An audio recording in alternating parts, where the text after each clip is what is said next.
ನಮಸ್ತೆ, good Modicare morning. ಇವತ್ತು ತುಂಬ ಖುಷಿ ಆಗ್ತಾ ಇದೆ.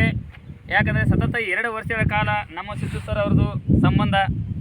ಮೊದಲು ಇವರು ತಂಬಾಕನ್ನು ಹಾಕಿದ್ರು. ಅವಾಗ ಅವ್ರಿಗೆ ಮೋದಿಕೇರ್ ಔಷಧ ಬಗ್ಗೆ ನಾವು ಸಜೆಷನ್ ಮಾಡಿದ್ದೀವಿ. ಒಂದು ಒಳ್ಳೆಯ ರಿಸಲ್ಟ್ ಅಂತ ಇದ್ರು ತಂಬಾಕದ.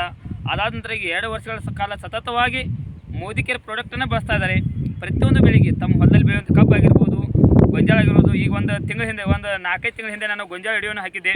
ಓಕೆ, ಇವರು ತುಂಬ ಸಜೆಷನ್ ಕೊಡ್ತಿರಂಥ ಅನಿಲ್ ಮಾರ್ಯಾಳ್ ಅವರು. ತುಂಬ ಅವ್ರು ಬಂದು ಹೊಲಕ್ಕೆ ಬಂದು ಅವ್ರಿಗೆ ಔಷಧ ಹೊಡಿಸಿ ಸರಿಯಾಗಿ ಮಾಹಿತಿ ಕೊಡ್ತಾರೆ. ಇವತ್ತು ತುಂಬ ರಿಸಲ್ಟ್, ತಂಬಾಕು ರಿಸಲ್ಟ್ ತೆಗೆದಾರೆ, ಗೊಂಜಾಳ ರಿಸಲ್ಟ್ ತೆಗೆದಾರೆ. ಇವತ್ತು ಅವ್ರದ್ದೇ ಹುಳಿ ಇದೆ, ಸೋಯಾಬೀನ್ ಅಂತ ಕರಿತೀವಿ. ನೋಡ್ತಾ ಇರ್ಬೋದು ಯಾವ ಥರ ರಿಸಲ್ಟ್ ಇದೆ. ನಾನು ಹೊಲವನ್ನು ನೋಡಿದೆ, ತುಂಬ ಬದಲಾವಣೆ ಆಗಿದೆ. ಓಕೆ, ಅದೇ ನಮ್ಮ ರೈತರ ಬಾಯಲ್ಲಿ ಕೇಳಿ ಹೇಗಿದೆ ಅಂತೇಳಿ. ಸರ್, ಹೇಗೆ ಅನಿಸ್ತಾ ಇದೆ ಹುಳಿ? ನಾ ಇದನ್ನು ಸೋಯಾಬೀನ್ ಬೀಜ ಮೇ 23 ಜೂನ್ 23 ಒಂದು ತಿಂಗಳು ಅದರಿಂದ ಬಿತ್ತಾರೆ. ಓಕೆ, ಇದನ್ನು ನಾ 2 ವರ್ಷ ಇದನ್ನು ಔಷಧ ತಗೊಳ್ತೀನಿ.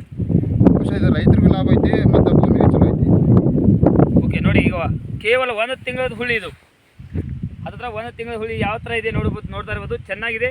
Thank you. ಪ್ರತಿಯೊಬ್ಬರು ಕೂಡ ಆರ್ಗಾನಿಕ್ ಬೆಳೆಸಿ, ಮೋದಿಕೇರ್ ಪ್ರಾಡಕ್ಟ್ ಬೆಳೆಸಿ ನಿಮ್ಮ ಭೂಮಿಯನ್ನು ಉಳಿಸ್ಕೊಳ್ಳಿ. Thank you.